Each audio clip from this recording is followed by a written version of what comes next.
दोस्तों, आपने अपने शहर में बेसमेंट और सेलर्स तो जरूर देखे होंगे, जिनका इस्तेमाल ज्यादातर पार्किंग या गैराज के लिए किया जाता है। और ऐसा करना जरूरी भी है क्योंकि बड़े शहरों में जगह कम होती है, इसलिए सड़क से 2 या 3 लेवल नीचे बेसमेंट्स बनाए जाते हैं। लेकिन क्या आपने कभी सोचा है कि दुनिया में न जाने कितने ही अंडरग्राउंड शहर हैं जो आज के बेसमेंट की तुलना में बहुत ही बड़े और शानदार हैं। तो आइए दोस्तों, आज जानते हैं दुनिया के 10 सबसे आकर्षक अंडरग्राउंड शहरों के बारे में और उनसे जुड़ी कुछ ऐसी बातें जो शायद आपको हैरान कर देंगी। डेरिनकुयू। क्या आपने कभी इमेजिन की है एक ऐसी अंडरग्राउंड सिटी जिसमें 20,000 लोगों के रहने का इंतजाम, kitchen, bedroom, bathroom, food storage, तेल और वाइन्स की यूनिट्स, कुएं, औजार रखने के गोदाम, पालतू जानवरों के रहने की जगह और यहाँ तक कि मकबरे भी मौजूद हों। टर्की के बिल्कुल सेंटर में कैपाडोसिया नाम की एक जगह में ऐसे कई शहर हैं जो ज्वालामुखी चट्टानों को काट काट कर बनाए गए थे।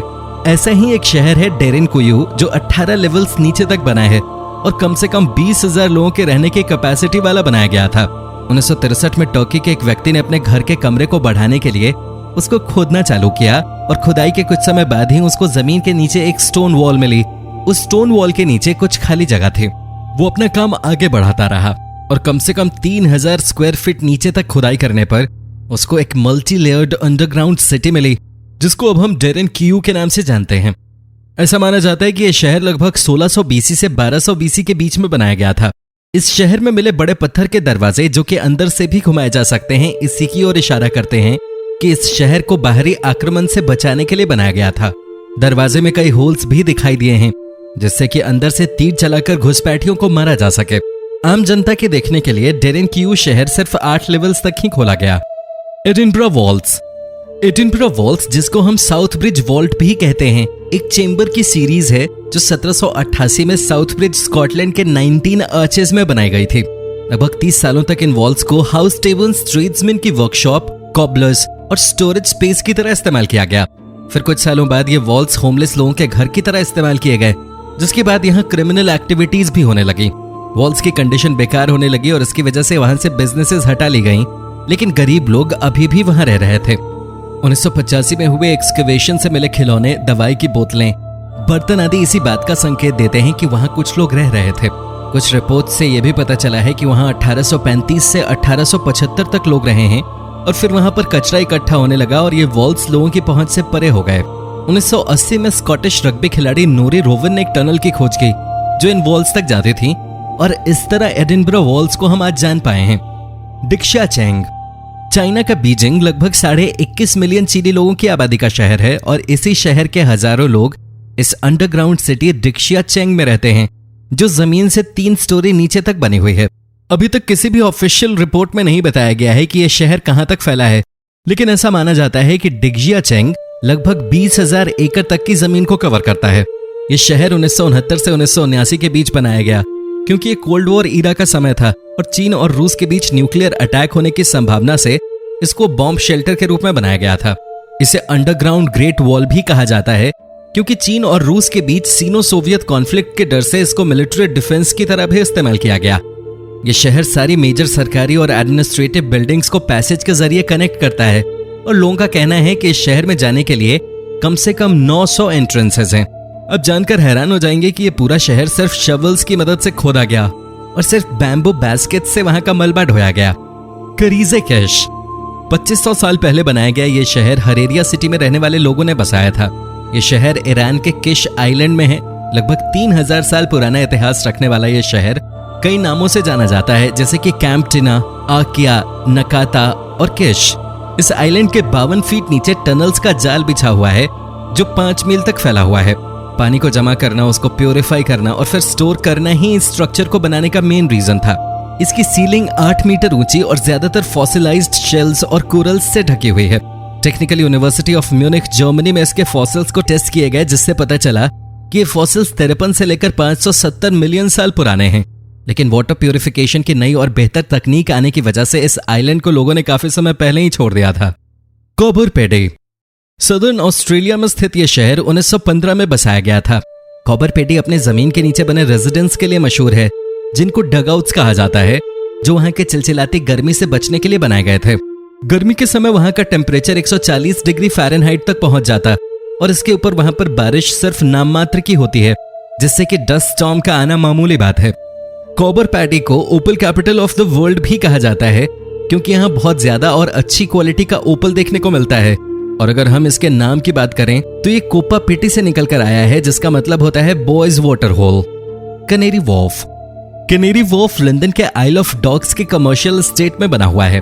यह अंडरग्राउंड स्टेशन लगभग 1000 फीट लंबा और 3,33,681 स्क्वायर फीट का एरिया कवर करता है। इसको एक हॉलो वेस्ट इंडिया डॉक में कट एंड कवर कंस्ट्रक्शन तकनीक की मदद से बनाया गया था।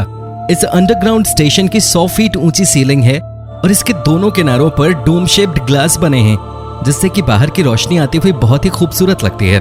इसमें बहुत ही ज्यादा ऊंचाइयों में जाने वाले एस्केलेटर्स भी बने हैं, जिसको देखकर ऐसा लगता है मानो वो आसमान को छूकर आ रहे हों।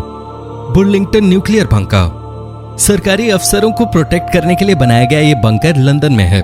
दरअसल इस बंकर की जानकारी सरकार ने 40 सालों तक पब्लिक से छिपा कर रखी थी और 2004 में मिनिस्ट्री ऑफ डिफेंस की ऑफिशियल वेबसाइट पे पहली बार इस अंडरग्राउंड न्यूक्लियर बंकर के बारे में लोगों को बताया गया। 1950 के समय ब्रिटेन को जब अपने ऊपर न्यूक्लियर वॉर का खतरा मंडराता हुआ दिखा तो सरकार ने फैसला किया एक ऐसी जगह बनाने का जहां सरकारी अफसर साथ ही रॉयल फैमिली सुरक्षित रहे और सरकार वॉर की तैयारी भी कर सके। लेकिन सरकार इसे बंकर कहना पसंद नहीं करते थे और 1955 में सरकार ने इसे सेंट्रल गवर्नमेंट वॉर हेडक्वार्टर्स का नाम दिया। इस बंकर में वो सारी सुविधाएं मौजूद थीं जो 4000 सरकारी अफसरों को 90 दिन तक एक थर्मोन्यूक्लियर वॉर के समय सुरक्षित रख सकते थे, जैसे कि 100 फीट गहरी कंक्रीट की दीवारें, बेडरूम, बाथरूम, ऑफिस, तार वाले टेलीफोन, बेकरी, अस्पताल और यहाँ तक कि BBC ब्रॉडकास्टिंग स्टूडियो, जिससे कि वॉर के समय वो बाकी लोगों से कम्युनिकेट कर सकें। Underground city of Helsinki. ये शहर सबटेरेनियन आर्ट का बेहतरीन नमूना है। इसको बनाने का मकसद 7.5 लाख लोगों को शेल्टर देना था, क्योंकि हेलसिंकी पर रशिया से हमला होने की संभावनाएं थी। हेलसिंकी दुनिया का एकमात्र ऐसा अंडरग्राउंड शहर है जिसको पूरे मास्टर प्लान के साथ बनाया गया। इसका कंस्ट्रक्शन 1980 के दशक में हुआ और देखते ही देखते ये एक महान अंडरग्राउंड नेटवर्क में तब्दील हो गया। हेलसिंकी में 500 से भी ज्यादा अंडरग्राउंड फैसिलिटीज और 186 मील की टनल्स हैं और इसका कंस्ट्रक्शन आज भी जारी है। हेलसिंकी ने लगभग 1 मिलियन स्क्वायर मीटर का अंडरग्राउंड एरिया कवर किया हुआ है, जिसमें tunnels, museums, churches, swimming halls, दुकानें और यहाँ तक कि कार्टिंग ट्रैक भी शामिल है। सिटी सेंटर के नीचे 40 मीटर गहरा रिजर्वोयर भी है। हेलसिंकी के फ्यूचर प्लान की बात करें तो हेलसिंकी को गल्फ ऑफ फिनलैंड के नीचे से 10 किलोमीटर की सुरंग बनाकर उसकी सिस्टर सिटी टालिन से जोड़ा जाएगा। सेटनिल डे लास बोडेगास। स्पेन का एक ऐसा शहर जहां लगभग 3000 लोग वास्तव में चट्टानों के नीचे रहते हैं। वहां की डेमोग्राफिक कंडीशंस की वजह से लोगों ने चट्टानों के नीचे रहना चुना। सेटनिल के लोगों ने वहां के नेचुरल केव्स में रहना बेहतर समझा, क्योंकि गर्मियों से बचने के लिए वे घर बनाने जैसे मुश्किल काम से बच जाते थे। इस शहर का नाम लैटिन वर्ड सेप्टम निहिल से बना है, जिसका मतलब होता है 7 टाइम्स नो, जो ये बताता है कि कैसे 7 बार कैथोलिक रूलर्स ने इस टेरिटरी को मूस से छीनने की कोशिश की। और बोडेगास का मतलब वेयर हाउस से है। मॉन्ट्रियल्स अंडरग्राउंड सिटी। टूरिस्ट के लिए एक बड़े आकर्षण का केंद्र मॉन्ट्रियल शहर रेजो के नाम से भी जाना जाता है। इसकी खासियत है कि यह शहर ठंड के महीने के दौरान लोगों को गर्म और सुरक्षित रखता है। इसमें अनगिनत दुकानें और रेस्टोरेंट्स भी शामिल हैं और सबवे, ट्रेन स्टेशन और होटल्स भी हैं। जैसे जैसे साल बीतते गए मॉन्ट्रियल सिटी में अंडरग्राउंड यूनिट्स जुड़ती गईं। मॉन्ट्रियल शहर अब 32 किलोमीटर तक फैला है और 4 मिलियन स्क्वायर मीटर के एरिया को कवर करता है। ऑफिशियल स्टैटिस्टिक्स से बात पता चलती है कि इसके corridors 10 metro station, 2 bus station, 1200 offices, 2 departmental stores, 1600 housing restaurants, 40 bank, 40 movie theatres, 200 entertainment venues, 7 hotels और लगभग 2000 दुकानों को हाउस करते हैं। तो दोस्तों, ये था आज का वीडियो। पसंद आया हो तो इसे लाइक और शेयर कर देना और अगर आप हमारे चैनल पे नए हो तो इसे सब्सक्राइब करना मत भूलना। धन्यवाद।